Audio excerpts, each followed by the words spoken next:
Well, hello everybody, and this is Louise Eddington, the Cosmic Owl of Cosmic Owl Astrology. And I'm going to take my time with this video because Pluto is dipping into Aquarius tomorrow morning on March the 23rd and will be in Aquarius until June the 11th.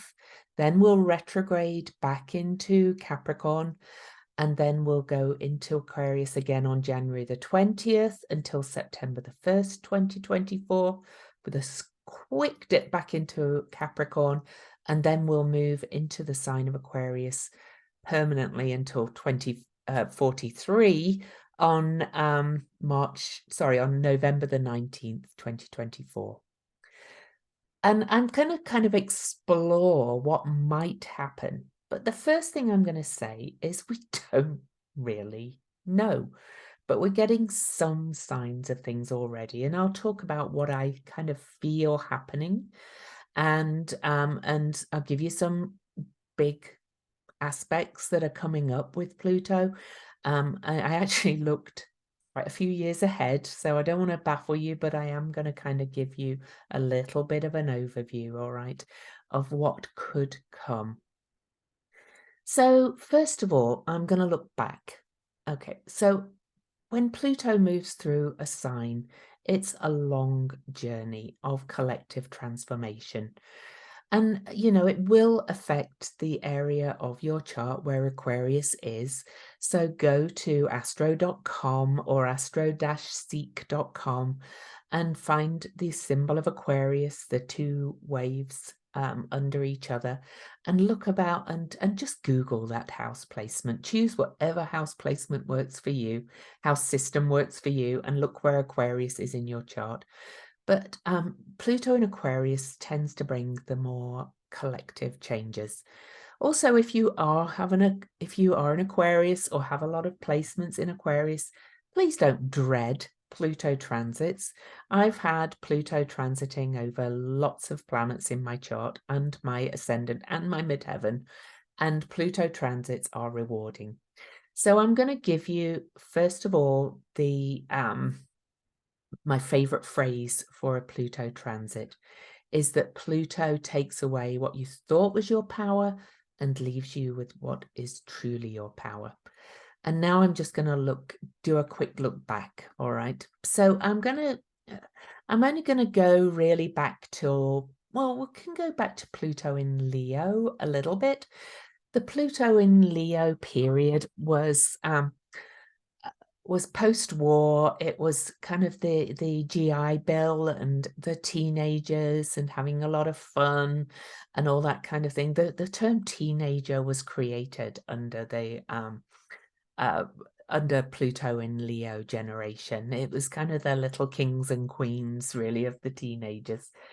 Before that, you know, teenagers were pretty much kind of sent out to work. They were kind of like chattels in the household, pretty much. Well, I'm kind of exaggerating a little bit, but let's have fun with this because this is a big change we're going into.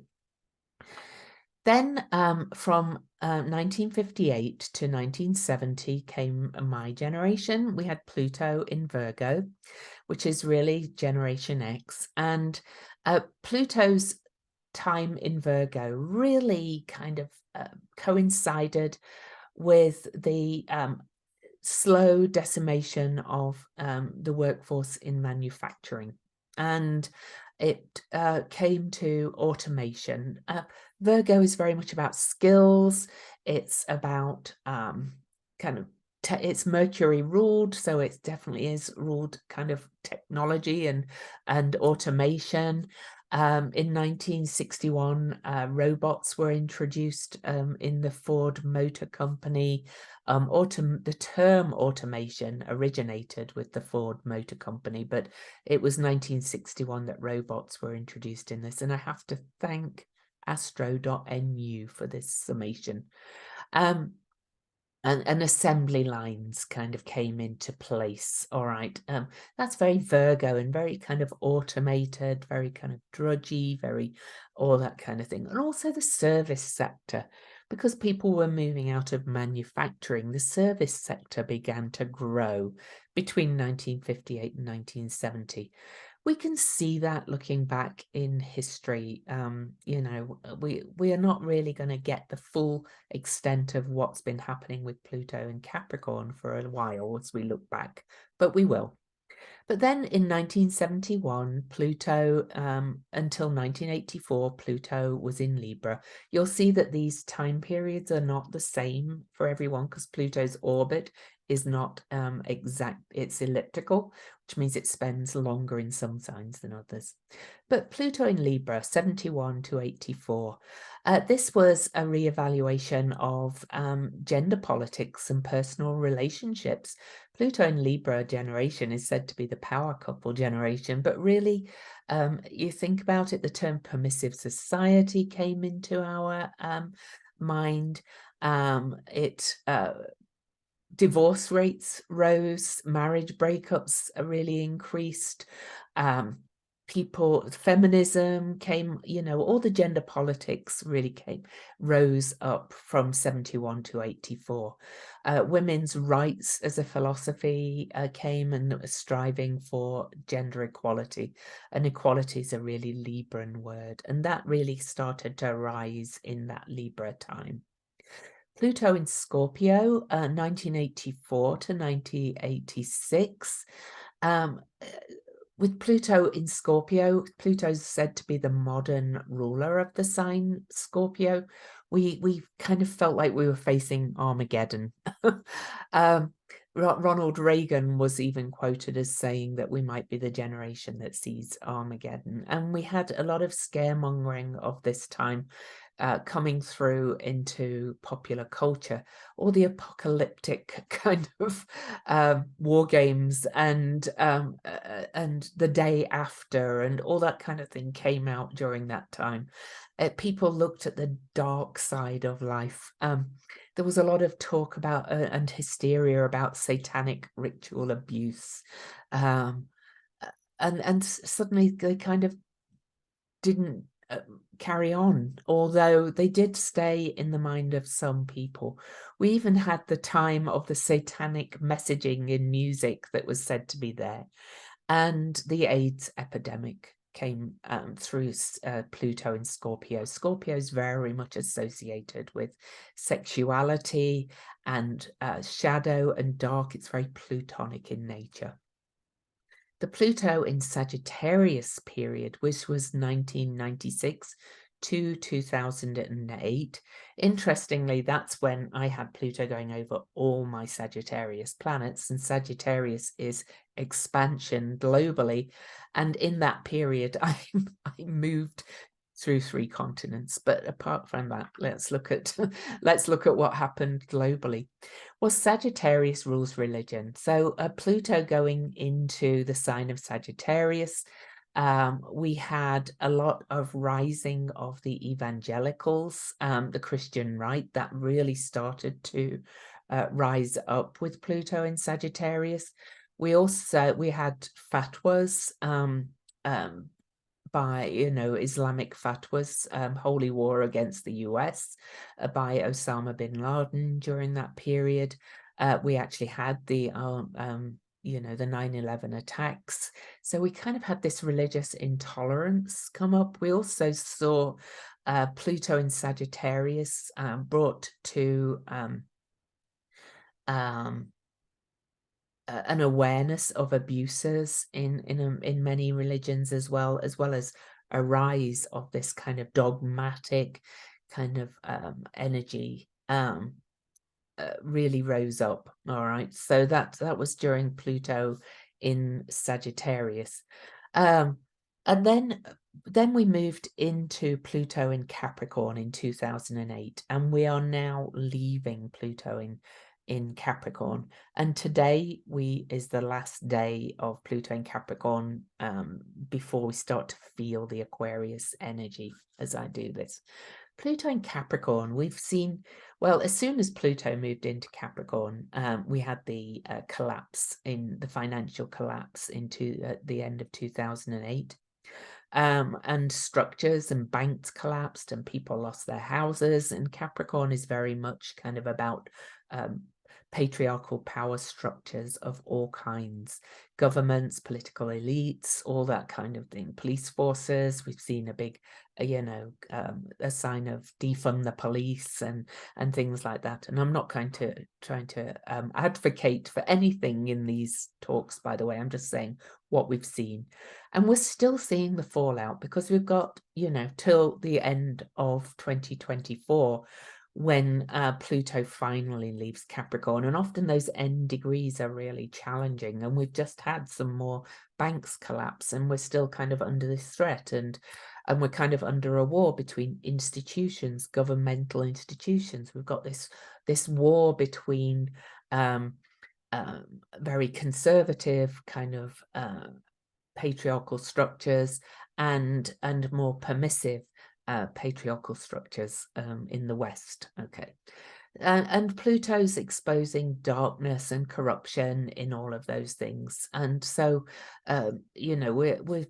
we're seeing all that, and we're yet to, I think, have the fallout of many of this. But we did have the Arab Spring, and so on, and Occupy Wall Street and things like that, with Pluto in the sign of Capricorn. Now we'll move to Pluto in Aquarius now. Well, first, Aquarius. Aquarius is, let's talk about, well, Pluto reveals what's not working. Pluto takes away what you thought was your power and leaves you with what is truly your power. And Pluto was only in Capricorn from 2008 to 2024. So that was quite a quick journey through it. And I'm going to talk about why it was such a stressful journey in a minute. But I want to give you a glimpse of what we've got to come. Aquarius is a very different energy, even though both Capricorn and Aquarius are traditionally Saturn ruled. Aquarius does have an authoritarian nature to it, which I think we could see more of as well. But the polarities are stronger, because Aquarius is also ruled in modern parlance by the planet Uranus, which is rebellion and innovation and new things. And I've always said Aquarius is kind of this odd mixture of the traditional, the very conservative, and the very modern and futuristic. And my hope, of course, is that we're going to integrate both over 20 years. And I kind of think we're going to have to, or we're all going to die. Aquarius, to my mind, is also very much about kind of the internet and connections and alliances and people finding their people. It's a little bit more, not a very PC word to say, but a little bit more tribal, people finding their people and coming together in that community and making different alliances. And Aquarius is very much about equality and freedom and innovative ideas as well. If we think about the last time Pluto was in Aquarius, from 77 till the end of the 18th century, it moved in and out from 1797 to 1799.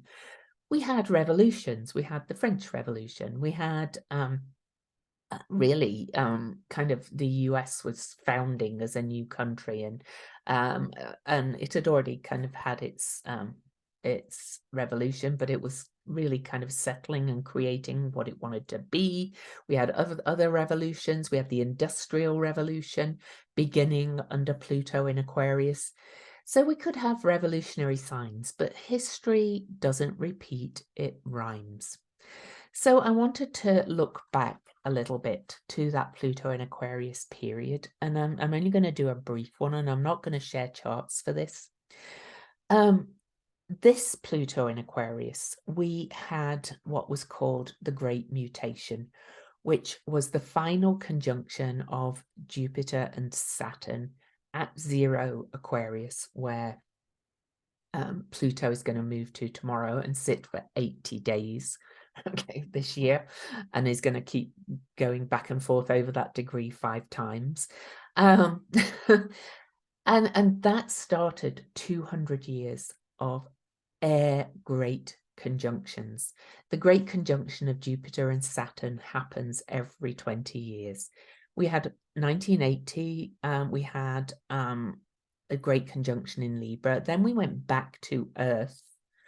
And then we finally went to air on December the 21st, 2020. So we all had already getting an indication of what's coming. And that was that 0 degree of Aquarius, which incidentally Venus and Mars were also conjunct at on March the 6th, 2022. So this 0 degree Aquarius this time has been highlighted by a great mutation into 200 years of air. And now we're going to move into 248 years of Pluto, of change with Pluto moving into Aquarius. It will move before it moves back into Aquarius again. So all our lifetimes, right, we're in air. Well, last time Pluto moved into the sign of Aquarius back in 1777, we were in a fire age of air, a great mutation of fire, and we moved into Earth. During that time, we left the last fire conjunction was of Jupiter and Saturn was in 1821, and in 1842 we moved fully into Earth. And we are just leaving, or we've just left that Earth conjunction. And great mutations, Jupiter and Saturn in Earth, have been a very materialistic time.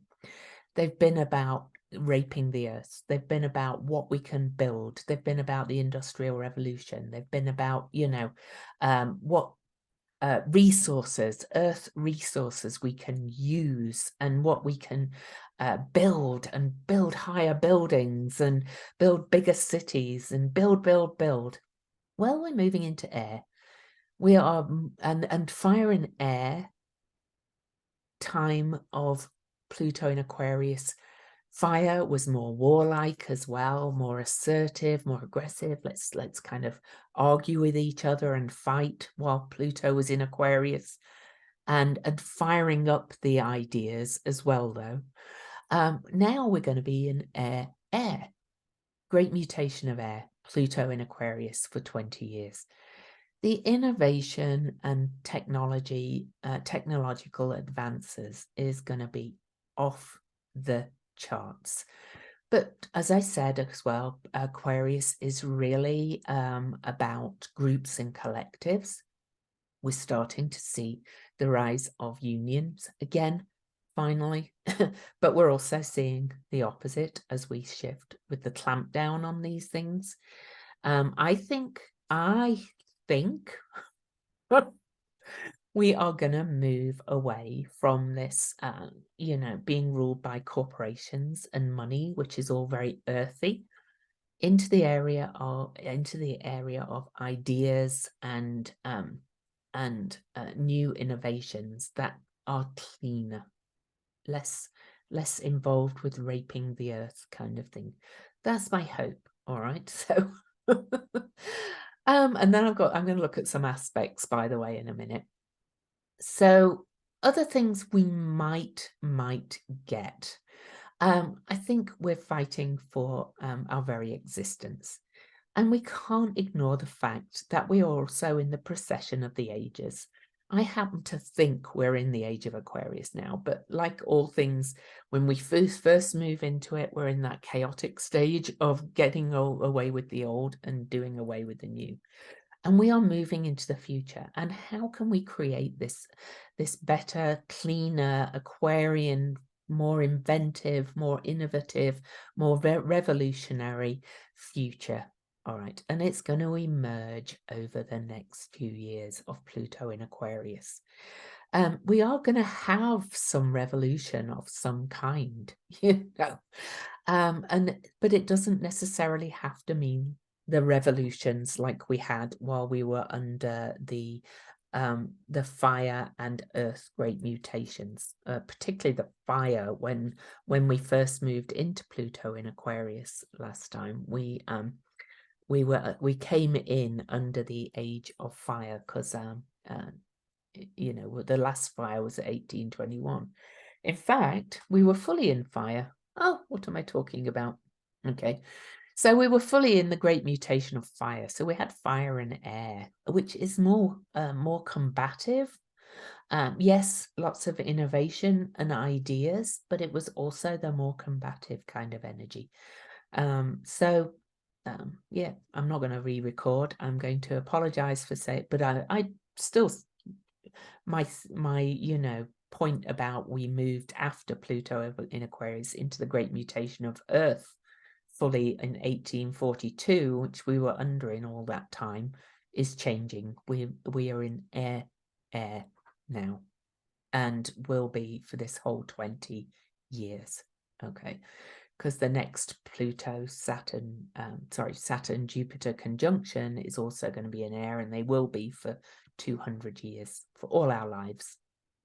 Okay, so we're in air, innovation, probably much more clean technology. I have great hope for something like nuclear fission technology for clean energy, clean power being innovated.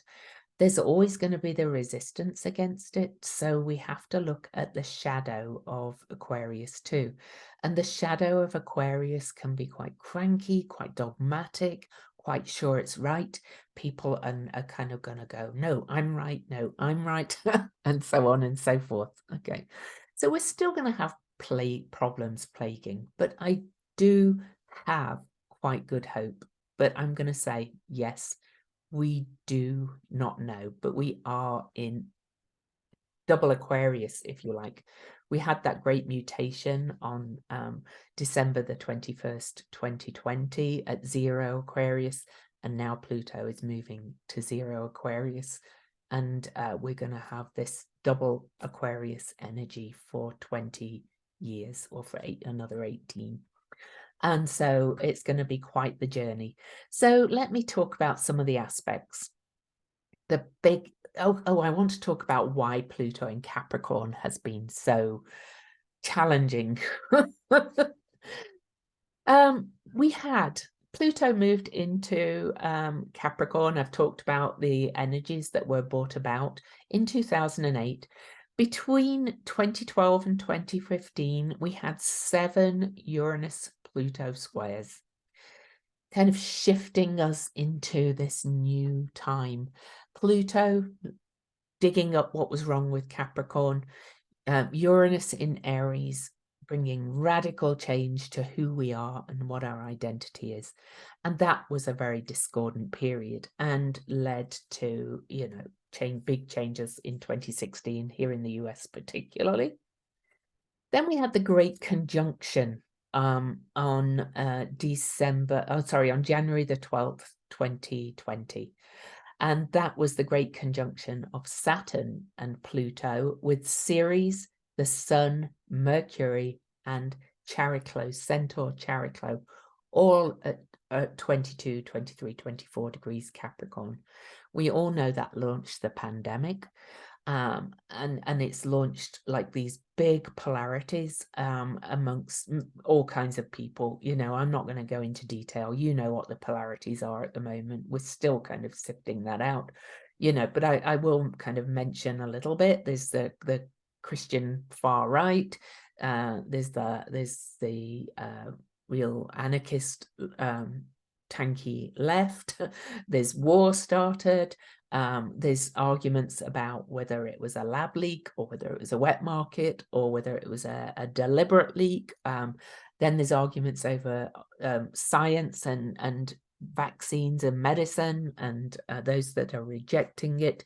It's just kind of the Pluto has revealed these polarities in all our structures of life, and really that kind of it went to the extreme since that big conjunction that launched the pandemic in January of 2020.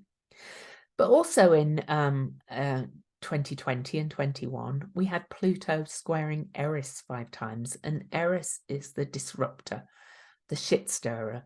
She's the one that reveals the artifice and what's going on behind the picket fence. And, we've had so much corruption being revealed and still being revealed in all our leaders and our institutions and holes in our institutions as well.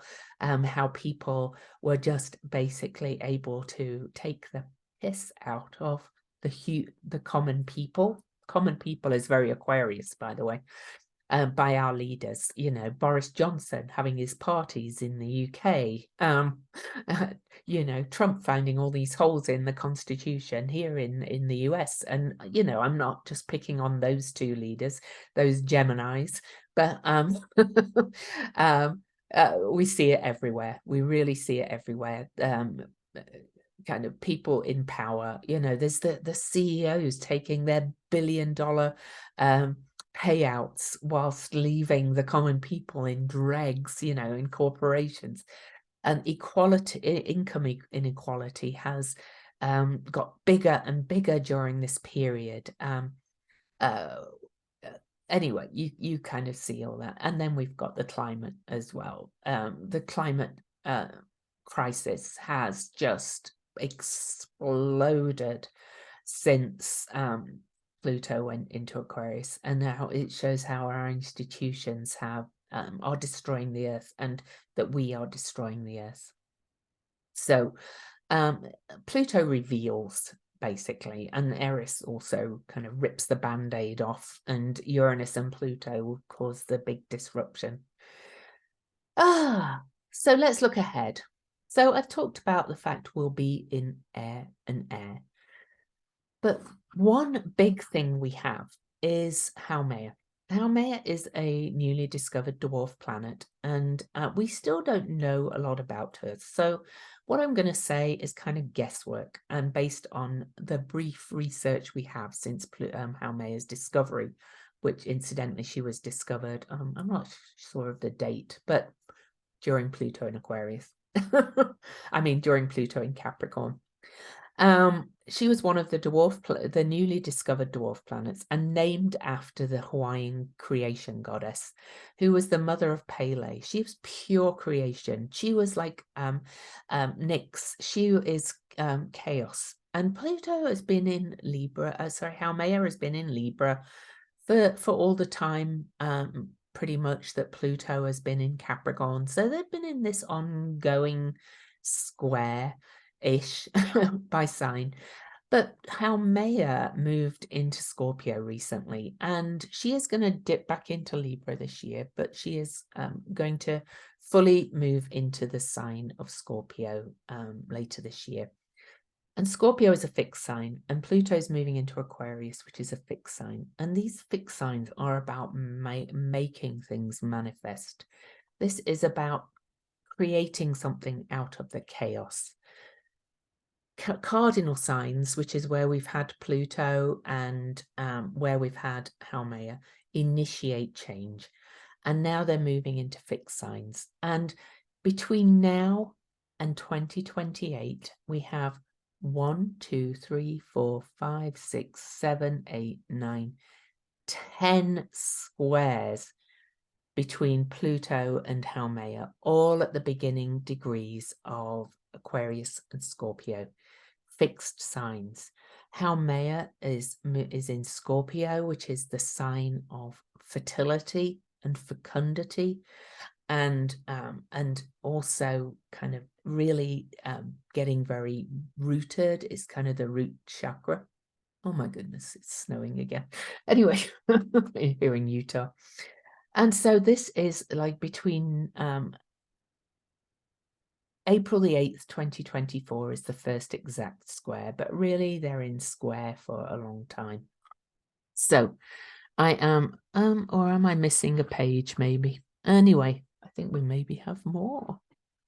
I'm just gonna 2028, 2030, whatever. We have at least 10 exact squares. April the 8th, 2024, March 20th, 2024, August the 19th, 2024, March 4th, 25, September the 9th, 25, February the 17th, 2026, September the 30th, 2026, February the 1st, 2027, October the 24th, 27, and January the 13th, 2028. They're going to keep squaring off. Squares are said to be challenging, and yes, they are challenging, but they also exert change. Squares force kind of change. They're a tense aspect. That an Aquarius and Scorpio, it's kind of like coming at each other to rebirth their new paradigm. Okay, so this ongoing square is going to be interesting. I've read that Haumea is thought to be very Plutonic in nature, but without the destruction. So we're getting Pluto, kind of the transformation agent, the shit excavator, the destroyer, revealing what's wrong, and Haumea saying here is what we can birth in the sign of fertility and fecundity, Scorpio. So this square kind of gives me hope. That doesn't mean it's not going to be tense for the next few years, but it's all going to culminate really in 2028. And 2028, Saturn moves into the sign of Taurus. Okay. And so, you know, he's there every 29 years, every 28 to 29 years is in the sign of Taurus. But we get this fixed square going on. We get Saturn squaring Pluto. Incidentally, we also have Chiron in Taurus at that point. And Taurus is the sign associated with the material world, with manifestation. It's Venus ruled. It's about creation on the earth. It's about earth changes.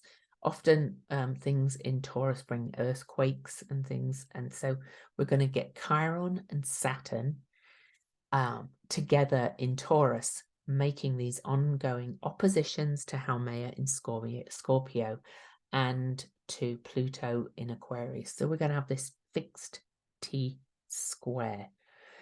And it's kind of going to all be around the nodes of the USA. So for those of us in the USA, 2028 is going to be a massive, massive year of collective change in some way. And it will continue really into 2029 when Pluto finishes this, and into 2030 when Pluto finishes squares to Chiron, the shaman, at 12 Aquarius, 12 Taurus. So Chiron is the key to healing, in my opinion. He is kind of the shaman. He is bringing in these collective global changes. And I kind of really think, you know, we're kind of going to see birthing a lot of new energy. A lot of it has the potential to heal the actual earth or heal the environment we live in. I am hopeful for the clean energy and so on, but it's still going to be a ride. You know, Aquarius has its shadow, and Pluto's going to excavate Aquarius's shadow for sure, in many, many ways.